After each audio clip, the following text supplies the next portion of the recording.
ನಮಸ್ಕಾರ. Info with Swati ಚಾನೆಲ್ಗೆ ಎಲ್ರಿಗೂ ಆತ್ಮೀಯವಾದ ಸ್ವಾಗತ. ಗೃಹಲಕ್ಷ್ಮಿಯರಿಗೆ ಇವಾಗ ಒಂದು ಸಿಹಿ ಸುದ್ದಿ.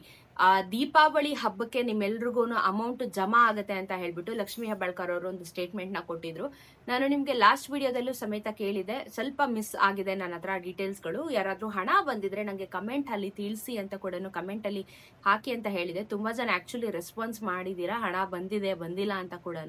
ಸೊ ಇವಾಗ ಬಂದಿರುವಂತೆ ಲೇಟೆಸ್ಟ್ ಅಪ್ಡೇಟ್ ಗಳ ಬಗ್ಗೆ ನಿಮ್ಗೆ ವಿಡಿಯೋದಲ್ಲಿ ತಿಳಿಸ್ಕೊಡ್ತೀನಿ. ದಯವಿಟ್ಟು ಚಾನೆಲ್ ಸಬ್ಸ್ಕ್ರೈಬ್ ಮಾಡ್ಕೊಂಡು ಇದೇ ರೀತಿ ಪ್ರೋತ್ಸಾಹನ ಮುಂದುವರಿಸಿ ಅಂತ ಕೇಳ್ಕೊತಾ, ಗೃಹಲಕ್ಷ್ಮಿ ಹಣ ನಮಗೆ ಮೇಜರ್ ಆಗಿ 21, 22, 23, 24 ಬರ್ಬೇಕಾಗಿತ್ತು.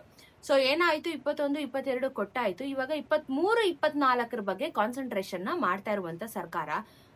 ಈಗ ಮೊನ್ನೆ ಇದು ಹಾಸನಾಂಬೆ ದೇವಸ್ಥಾನ ದರ್ಶನ ಮುಗಿದ್ಮೇಲೆ ಲಕ್ಷ್ಮಿ ಹೆಬ್ಬಾಳ್ಕರ್ ಅವರು ಒಂದು ಸ್ಟೇಟ್ಮೆಂಟ್ ನ ಕೊಟ್ಟಿದ್ದಾರೆ. ನಾವು ಆಲ್ರೆಡಿ ಹಣನ ರಿಲೀಸ್ ಮಾಡಿದೀವಿ, ಇನ್ನು 2-3 ದಿನದಲ್ಲಿ ನಿಮಗೆ ಬರ್ಬೇಕಾಗಿರುವಂತ ಆಗಸ್ಟ್ ಸೆಪ್ಟೆಂಬರ್ ತಿಂಗಳದು ಹಣನ ನಾವು ಜಮಾ ಮಾಡ್ತೀವಿ ಅಂತ ಹೇಳಿದ್ದಾರೆ. ಇವ್ರು ಏನ್ ಹೇಳಿದ್ದಾರೆ ಅಂತಂದ್ರೆ, 2 ಕಂತಿನ ಹಣ 4,000 ರೂಪಾಯಿ ಅಂತೂ ಒಟ್ಟಿಗೆ ಖಂಡಿತ ಬರ್ತಾ ಇಲ್ಲ, ಬರೀ 1 ತಿಂಗಳ ಹಣ ಮಾತ್ರ ಬರ್ತಾ ಇರೋದು. ಅದು ಆಗಸ್ಟ್ ತಿಂಗಳ 2,000 ರೂಪಾಯಿ ಹಣನ ನಾವು ಆಲ್ರೆಡಿ DBT ಮುಖಾಂತರ 3 ದಿನ ಆಗಿದೆ ರಿಲೀಸ್ ಮಾಡಿ, ನಿಮ್ಮ ಖಾತೆಗಳಿಗೆ ಇನ್ನೊಂದು 2-3 ದಿನದಲ್ಲಿ ಜಮಾ ಆಗುತ್ತೆ ಅಂತ ಹೇಳಿದ್ದಾರೆ. ಇವ್ರು ಹೇಳಿ ಆಲ್ರೆಡಿ 2 ದಿನ ಆಗಿದೆ.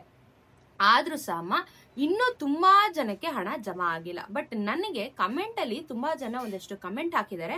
22ನೇ ಕಂತಿನ ಹಣ ಇವತ್ತು ಬಂದಿದೆ ಶಿವಮೊಗ್ಗ ಅಂತ ಹೇಳಿ ಕಮೆಂಟ್ ಹಾಕಿದ್ದಾರೆ. 21, 22 ಬಂದಿಲ್ಲ ವಿಜಯನಗರ. ಆಮೇಲೆ 2,000 ರೂಪಾಯಿ ರಿಸೀವ್ಡ್ ಫ್ರಮ್ ಹಾವೇರಿ ಅಂತ ಕೂಡ ಹಾಕಿದ್ದಾರೆ. ಏನಾಗಿದೆ ಅಂದ್ರೆ, ಕೆಲವೊಂದಷ್ಟು ಭಾಗಗಳಲ್ಲಿ ಅಮೌಂಟ್ ಬರ್ಲಿಕ್ಕೆ ಶುರುವಾಗಿದೆ. ಇದು 23ನೇ ಕಂತಿನ ಹಣ ಮತ್ತೆ 22 ಬರ್ಬೇಕಾಗಿರೋದು. ಅದರಲ್ಲಿ 22 ಆಲ್ಮೋಸ್ಟ್ ಎಲ್ಲರಿಗೂ ಇವಾಗ ಜಮಾ ಆಗ್ತಾ ಇದೆ. ಸೆಪ್ಟೆಂಬರ್ ತಿಂಗಳದು ನಮ್ಗೆ ನೆಕ್ಸ್ಟ್ ಮಂತ್ ಹಾಕ್ತಾರೆ, ಯಾಕಂದ್ರೆ 1 ತಿಂಗಳು ಗ್ಯಾಪ್ ಆದ್ಮೇಲೆ 1 ತಿಂಗಳು ಅಲ್ವಾ.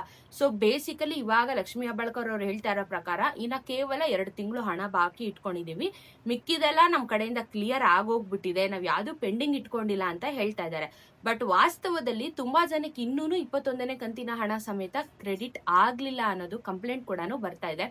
ಮೊನ್ನೆ ಯಾವ್ದೋ ಹಂಗೆ ನ್ಯೂಸ್ ನೋಡ್ತಾ ಇದ್ದೆ ನಾನು, CM ಸಿದ್ದರಾಮಯ್ಯ ಅವರು ಮತ್ತೆ DKC ಅವರು ಯಾವ್ದೋ ಒಂದು ಬೆಂಗಳೂರಲ್ಲಿ ಒಂದು ಓಪನ್ ಫೀಲ್ಡ್ ಅಲ್ಲಿ ಯಾವ್ದೋ ಒಂದು ಮೀಟಿಂಗ್ ತರ ಅರೇಂಜ್ ಮಾಡಿದ್ರೆ, ತುಂಬಾ ಜನ ಮಹಿಳೆಯರು ಬಂದು ಅವ್ರದ್ದು ಗೃಹಲಕ್ಷ್ಮಿದು ನಂಬರ್ ಕೂಡ ಹೇಳ್ಬಿಟ್ಟು ನಮ್ಗೆ ಅಮೌಂಟ್ ಬಂದಿಲ್ಲ ಅಂತ ಕೂಡ ಸ್ಟೇಜ್ ಮೇಲೆ ನಿಂತ್ಕೊಂಡು ಮೈಕಲ್ಲಿ ಹೇಳ್ತಾ ಇದಾರೆ. ಅವ್ರ ಮೊಬೈಲ್ ಚೆಕ್ ಮಾಡ್ಬಿಟ್ಟು ಹೇಳ್ತಾ ಇದಾರೆ, ಹೌದು ಬಂದಿಲ್ಲ, ನಾವು ಹಾಕ್ತಿವಿ ಅಂತ ಕೂಡ DKC ಅವರು ಹೇಳಿದನ್ನ ನಾನು ನೋಡ್ದೆ. ನಾನು ಆಕ್ಚುಲಿ ಏನಿದು ಈ ತರ ಎಲ್ಲ ಒಂದು ಸರ್ವೆಗಳನ್ನ ಮಾಡ್ತಾ ಇದಾರೆ ಅಂತ ಹೇಳ್ಬಿಟ್ಟು.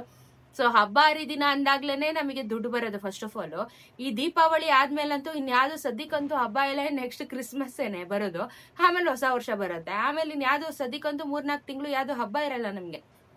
ಹಬ್ಬಕ್ಕೆ ಅಂತ ಟಾರ್ಗೆಟ್ ಮಾಡ್ಕೊಂಡ್ರು. ದಸರಾ ಆಯ್ತು, ಇಲ್ಲ ದೀಪಾವಳಿನೂ ಮುಗೀತು, ಇನ್ನೂ ಹಣ ಬಂದಿಲ್ಲ. ಏನೋ ಒಂದ್ 2 ದಿನದಲ್ಲಿ ನಿಮ್ಮ ಖಾತೆಗಳಿಗೆ ಜಮಾ ಆಗಬಹುದು ಅಂತ ಕೂಡ ನಿರೀಕ್ಷೆ ಇದೆ. ಬಿಕಾಸ್ ಇವಾಗ 1-2-3 ಜನ ಅಂತೂ ಕಮೆಂಟ್ ಹಾಕಿದ್ದಾರೆ ನಮ್ಮ ಖಾತೆಗಳಿಗೆ ಜಮಾ ಆಗಿದೆ ಅಂತ. ಸೊ ನಂಬಿಕೆ ಇಟ್ಕೊಳ್ಳೋಣ, ಯಾಕಂದ್ರೆ ಹಾವೇರಿ ಮತ್ತೆ ಹಾಸನ್ ಅವ್ರಿಗೆ ಅಮೌಂಟ್ ಬಂದಿದೆ ಅಂತ ಹೇಳಿದ್ದಾರೆ. ಸೊ ಎಲ್ಲಾ ಜಿಲ್ಲೆಗಳಿಗೂ ಹಂತವಾಗಿ ಡಿಸ್ಟ್ರಿಬ್ಯೂಷನ್ ಆಗ್ತಾ ಇರೋ ಕಾರಣ ಅದು ಎಲ್ಲರ ಖಾತೆಗೂ ಜಮಾ ಆಗುತ್ತೆ ಅಂತ ಅನ್ಸುತ್ತೆ. ಸೊ ಸ್ವಲ್ಪ ತಾಳ್ಮೆಯಿಂದ ಇರಿ. ಇಫ್ ಇನ್ ಕೇಸ್ ನಾನು ಈ ವಿಡಿಯೋ ನೋಡೋಷ್ಟೊತ್ತಿಗೆ ನಿಮ್ಗೆ ಏನಾದ್ರೂ ಆಲ್ರೆಡಿ ಜಮಾ ಆಗಿದ್ರೆ ಕಮೆಂಟ್ ಅಲ್ಲಿ ತಿಳಿಸಿ, ನೀವು ಯಾವ ಜಿಲ್ಲೆಯವರು ಮತ್ತೆ ಯಾವ ಕಂತಿನ ಹಣ ಯಾವತ್ತು ನಿಮಗೆ ಬಂದಿದೆ ಅಂತ ಹೇಳ್ಬಿಟ್ಟು. ಸೊ ಇನ್ನೊಬ್ರಿಗೂ ಸಹ ನಂಬಿಕೆ ಬರುತ್ತೆ ಈ ಒಂದು ವಿಚಾರದಲ್ಲಿ ಅಂತ ಹೇಳಿ. ಸೊ ನೆಕ್ಸ್ಟ್ ಯಾವ್ದೇ ರೀತಿ ಅಪ್ಡೇಟ್ಸ್ ಗಳಿದ್ರು ಖಂಡಿತ ವಿಡಿಯೋ ಮಾಡಿ ತಿಳಿಸುವಂತ ಪ್ರಯತ್ನ ಮಾಡ್ತೀನಿ. ಚಾನೆಲ್ ಸಬ್ಸ್ಕ್ರೈಬ್ ಮಾಡ್ಕೊಳ್ಳೋದನ್ನ ಮರಿಬೇಡಿ. ಸಿಗೋಣ ಮತ್ತೊಂದಷ್ಟು ವಿಡಿಯೋ ಒಂದಿಗೆ. ನಮಸ್ಕಾರ.